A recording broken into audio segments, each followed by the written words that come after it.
I'm very conscious, Taoiseach, that many victims of abuse across Ireland are listening to this debate. 1 in 4 people have suffered abuse. Many have never disclosed their abuse to anyone. Many have yet to take the first step in recovery, to disclose their abuse to a friend, to a family member, to a counsellor or to a Garda.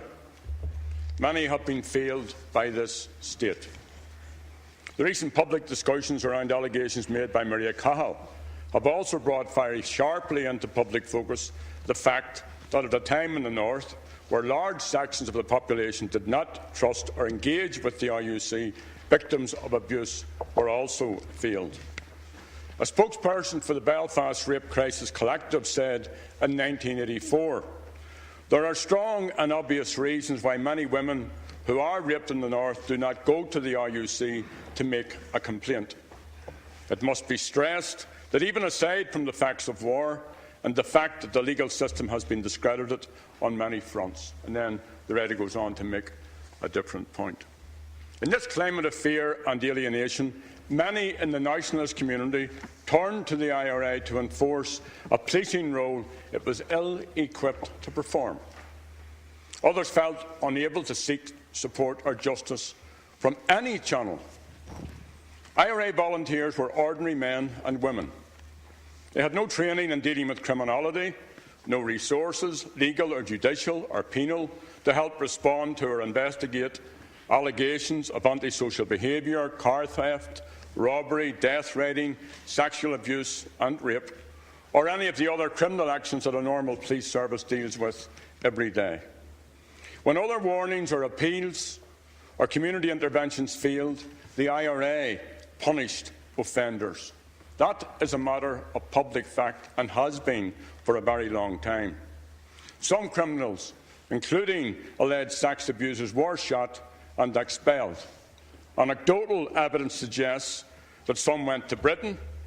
Some, and this again is a matter of public record, were resettled by the Northern Ireland Association for the Care and Resettlement of Offenders, and this continues to this day.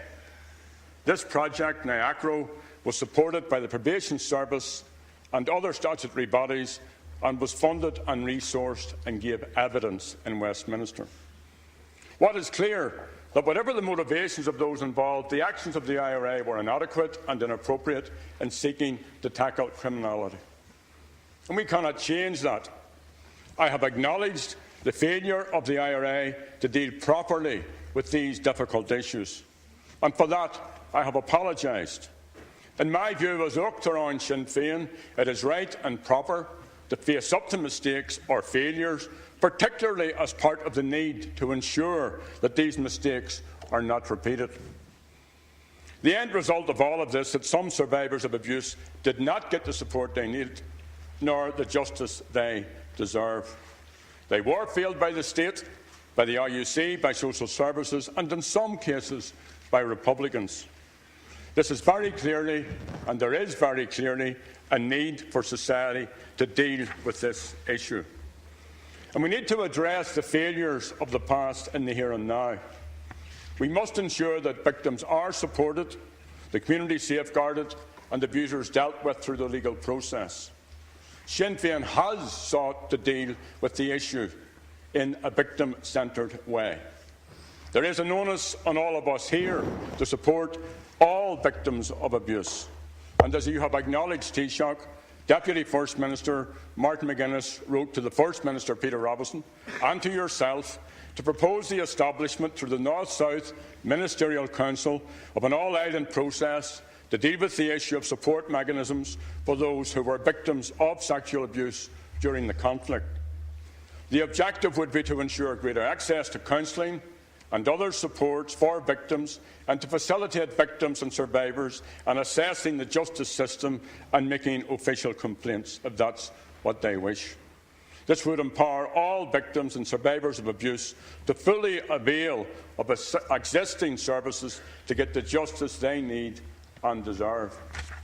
Now, this needs to be a priority, Taoiseach, a priority cross-border initiative onto the remit of your government and the Northern Executive, with whatever powers it needs to compel people to be called forward.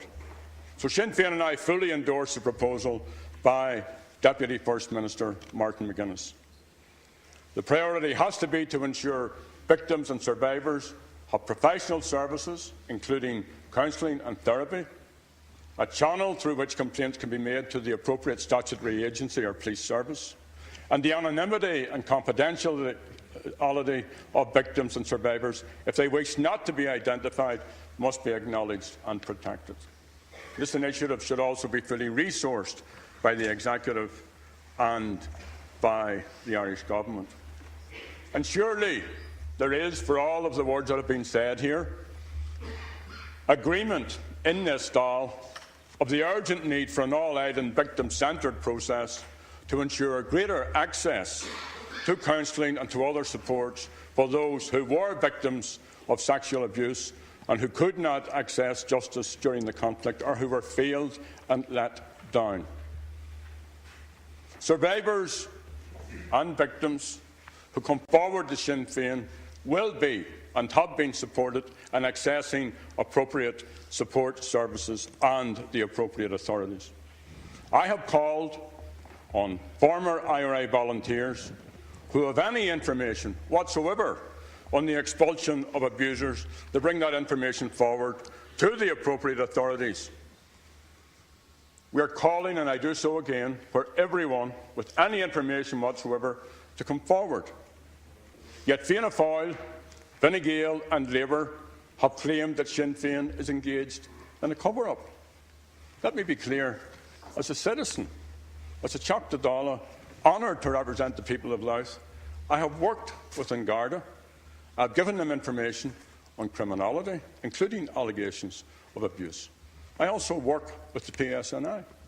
I have moved across each state in terms of crime that's been committed in the border region, and I will continue to do so. So Sinn Féin have not been involved, it's a charge that's levelled against us, in any cover-up of abuse. Sinn Féin has sought to help and to provide advice to those who are at risk and to urge anyone with information to bring it forward.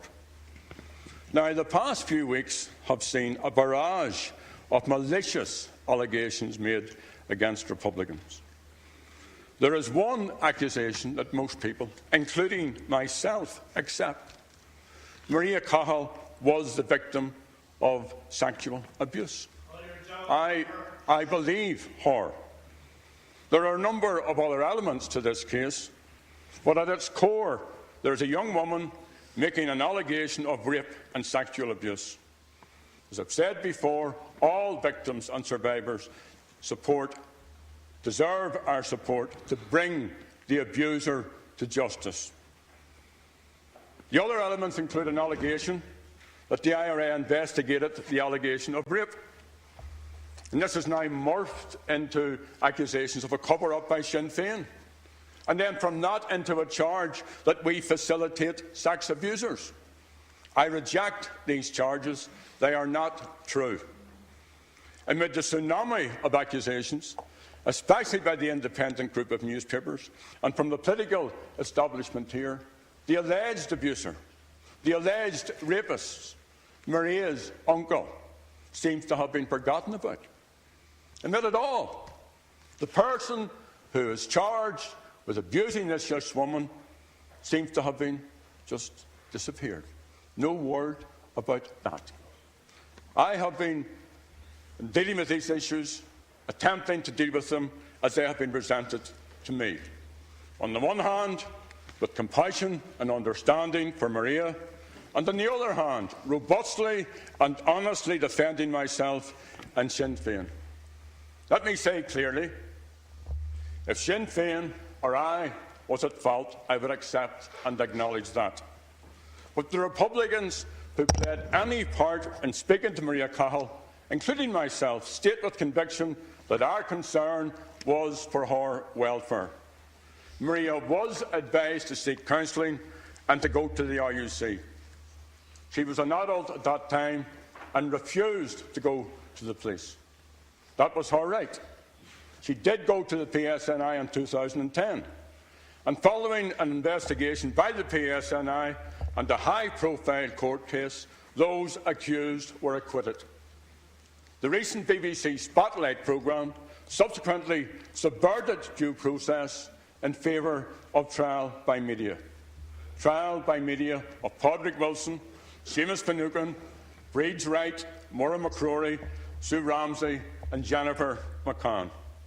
And these are all decent people.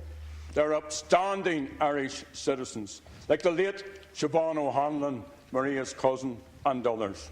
And they have been smeared in a despicable way.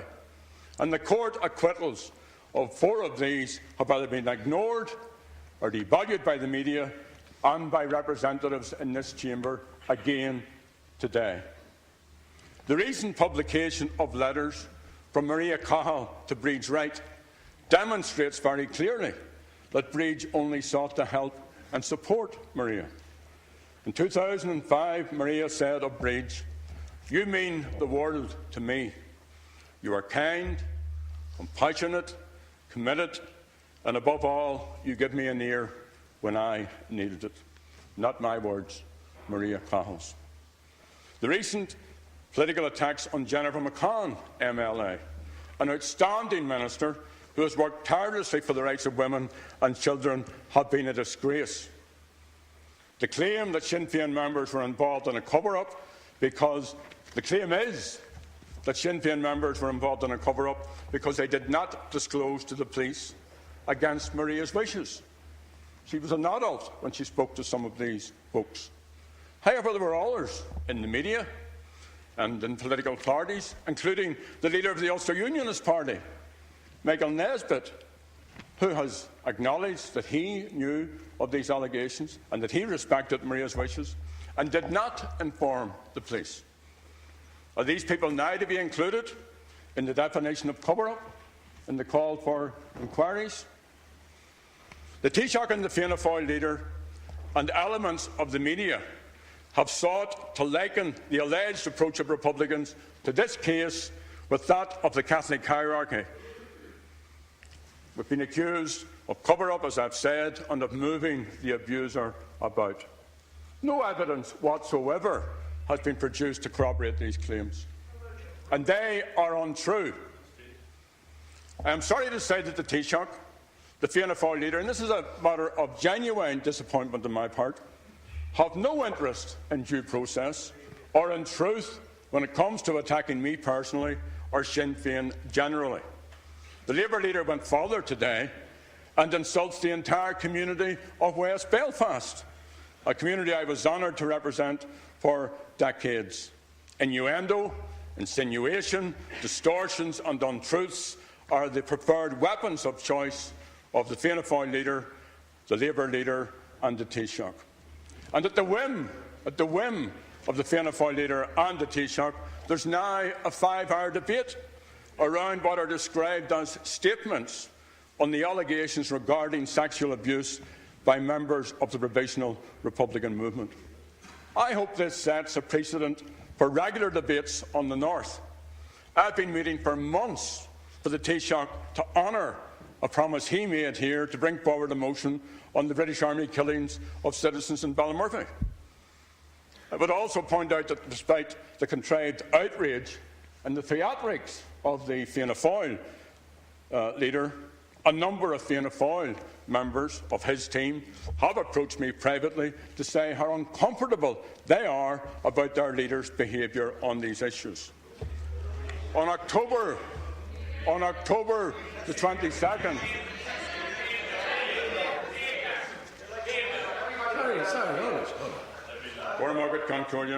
on October the 22nd, you, Taoiseach, according to the renowned human rights lawyer Peter Madden, set aside the judicial process and ignored the findings of a court of law. And Teachta Regina Doherty has repeated that 1 million-fold today. You, Taoiseach, have brought the Dáil and your office into disrepute. And your attitude is in marked contrast to your refusal to deal with legitimate questions as to how your government minister dealt with whistleblowers, the file on allegations of tax avoidance by senior Fianna Fáil Fine Gael Would you please stop the side comments? Thank you. And PD politicians. In this instance, you said quite rightly you would not prejudge. Quite rightly you said that. But here, in these cases, no. You've made the judgment. You've made up your mind.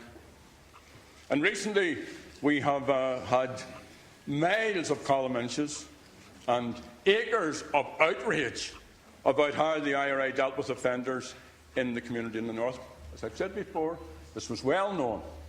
Tons of media commentary, of programmes, of campaigns indeed, against those actions. And Martin McGuinness and myself are quite clearly on the public record in the 1980s calling for an end to all IRA punishments. So for Fine Gael, for Fianna Fáil and for Labour politicians to feign surprise or to express bogus outrage at these actions years after they occur exposes your lack of honesty or sincerity. After decades of abandoning people in the north, today your main worry is electoralism. The real focus of all of this is on the outcome of the next general election. So as well as listening to what the government has had to say on this matter, let us look at what the government has done on these issues. In his eagerness to exploit this issue and to smear me and Sinn Féin, the Taoiseach claims that sex offenders were moved to Dublin, Donegal and Louth. Now, I have no knowledge of these claims. Has the Taoiseach given whatever information he has? He makes the charge. Has he given this information to the Garda? Has Dr. Martin? Yes. Sinn Féin is committed to dealing with all the legacy issues arising from the conflict in the north. And the government is also obliged to deal with these under the terms of the Good Friday Agreement and other agreements in an appropriate way. And any measure that would bring truth and closure to victims of abuse would be welcomed by me. We should also, as we address this difficult issue, not lose sight of the fact that there's an unprecedented level of duplicity in the attitude, particularly of Fianna Fáil and of its leadership. A succession of damning reports, including the Ryan Commission, the Ferns Inquiry, the Cloyne Report, the Murphy Report, the scandal of the Magdalen Landrys, the Bethany Home, all exposed the extent to which the Catholic hierarchy and the Irish state and successive governments made up of the Fianna Fáil, Fine Gael and Labour Party were involved in the institutional abuse of tens of thousands of children over decades, or in the cover-up of this abuse. Sorry, Deputy, you want to be very careful about making accusations about making charges.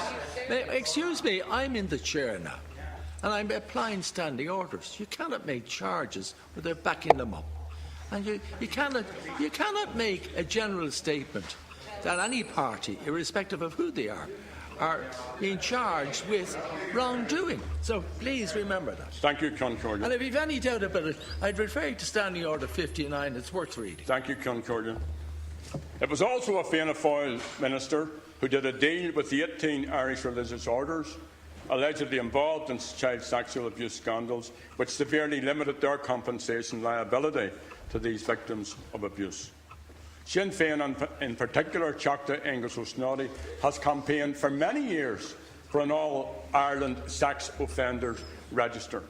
Teachta O'Snoddy has raised this issue in this chamber many times with various ministers. It is still outstanding.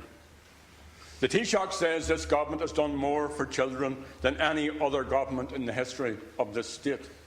But when it comes to supporting the victims of domestic violence and of rape, this government has an appalling record. Since you assumed office in 2011, funding for rape crisis centres, women's aid refuges and other support groups have been slashed. Safe Ireland and other agencies providing support for women's groups have consistently highlighted the fact that each year hundreds of women and children cannot access refuges because of the lack of funding. And I've raised this with you many times. The Fine Gael Labour government promised in the programme for government that it would introduce consolidated domestic violence legislation to protect victims. 4 years after, almost, you were elected, that hasn't happened. Most significantly, and I've raised this with you personally, Taoiseach, many times, you have failed to sign up to the European Convention on Preventing and Combating Violence Against Women and Domestic Violence. Recently, the figures from the Child and Family Agency revealed a major shortfall in the number of social workers with responsibility for caring for children. This represents a failure on the part of government to fulfil its commitment and responsibility. And the publication 2 years ago of the report by the Independent Child Death Review Group was a chilling indictment of child protective systems that repeatedly failed to save children from abuse and, in some cases, from death. Page after page of this report records the lives and deaths of one young person after another, and with each conclusion it's clear that the child protection system failed time after time on your watch, Taoiseach. The ICDRG report provides a disturbing and harrowing insight into the schematic failure of the Irish State's child protection systems between 2000 and 2010. It's also a damning reflection on the previous government, which failed to use the wealth of the boom years of the Celtic Tiger to invest in child protection services and strategies. The responsibility for these failures rests with your parties. You failed victims. And while we cannot change the past, we do have a responsibility to redress it, to address it, to try and make things better in the future. As I said at the beginning of my remarks, there's a need to resolve this matter through the relevant authorities north and south. And this should have been an option for all cases in the past. I did make an appeal for information 2 weeks ago, and since that appeal I have received information from a Republican source in relation to these matters. It came to me anonymously, and while I cannot vouch for it, neither do I doubt its authenticity.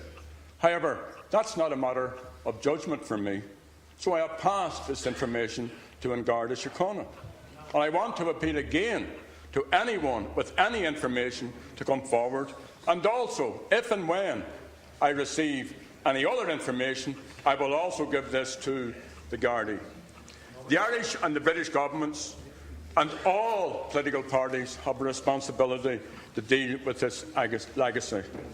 Victims and survivors do have the right to truth and justice, and there is a need to establish, aside from this issue of abuse, a genuine truth recovery process.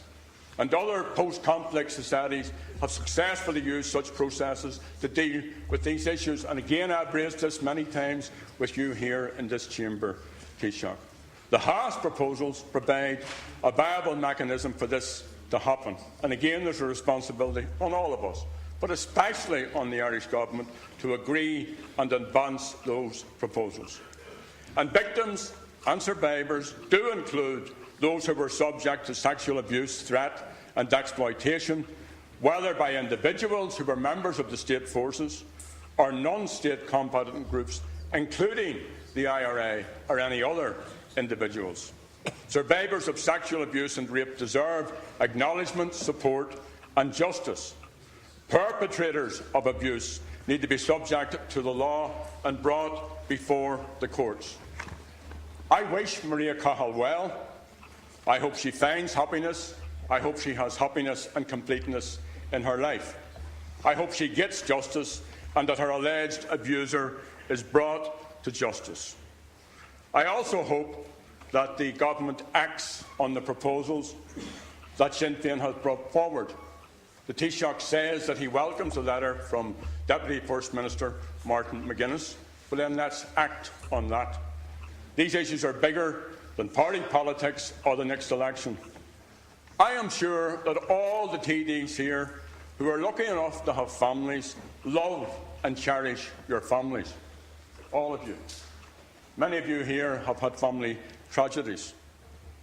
I know that everyone here, taking you at face value, will do your best to protect your children. That's the instinct of the vast majority of human beings.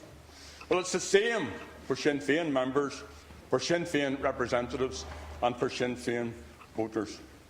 And let me say, and this wasn't part of my scripted remarks, let me say on my own behalf, speaking personally, on behalf of my wider family, as well as my close family, that we deeply reject the continuous taunts and offensive commentary by some here about what was for our family a deeply traumatic episode in our family life. The rule here, I'm told, and I was told this, the rule in the South in politics and in this Dáil, is that none of this should be taken personally, that none of this is personal. That's what we're told.